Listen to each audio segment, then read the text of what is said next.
Well, hello there. Happy Sunday and welcome back to my channel.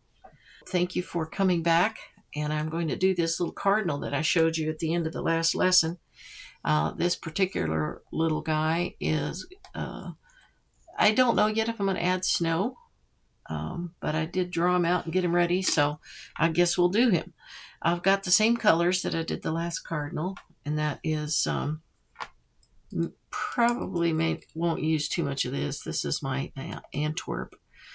I've got little Payne's gray here. I've got my favorite green, which I probably put a little bit in the background, and that's Perylene green. I've got some bleed proof white by P.H. Martin. I've got a little burnt sienna in the middle just in case we want to add some color. A little lighter green. This particular green is actually chrome oxide green just because it happens to be what I had. I couldn't find my sap green, but they're very close. So any green you like, doesn't have to be anything.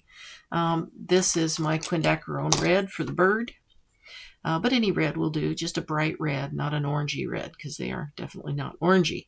This is neutral tint, just in case I want to neutralize any color a little bit. I keep a little of that on my tray.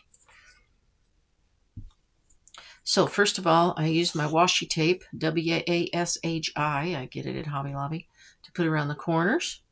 A little bit of a January snow theme, since I'm supposed to have a winter storm starting tomorrow.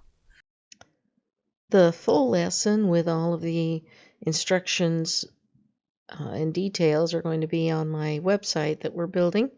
For this one, I'm going to speed it up and put on some music, and you can just enjoy it, and I'll chat with you right at the end.